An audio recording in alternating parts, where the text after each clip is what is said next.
और मेरे प्यारे साथियों, न जाने कितने शहीदों ने अपनी कुर्बानी चढ़ाई थी, न जाने कितने शहीदों ने अपनी कुर्बानी चढ़ाई थी, तब जाकर मेरे देश ने सच्ची आज़ादी पाई थी।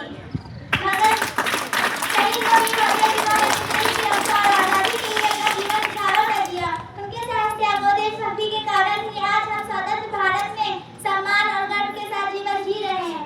भगत सिंह, चंद्रशेखर आजाद, सुखदेव, राजगुरु, उनके वीर सैनिकों ने मातृभूमि की रक्षा के लिए अपने प्राणों का बलिदान दिया। उनका जीवन हमें देश से प्रेम करने और सदैव के मार्ग पर चलने और अपने कर्तव्यों का ईमानदारी से पालन करने की प्रेरणा देता है। हमें शहीदों के बलिदान को कभी भुलाना नहीं चाहिए, उनका सम्मान करना चाहिए और देश की एकता प्राप्ति में योगदान देना ही उनके प्रति हमारी सच्ची श्रद्धांजलि है।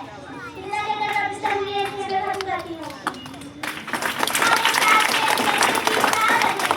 हर एक सांस में तिरंगे की शान रखेंगे, जरूरत पड़ी तो जान भी कुर्बान रखेंगे। कसम है वतन से बेइंतहा मोहब्बत की, कसम है वतन से बेइंतहा मोहब्बत की, इस मिट्टी का कर्ज हमेशा पहचान रखेंगे। धन्यवाद।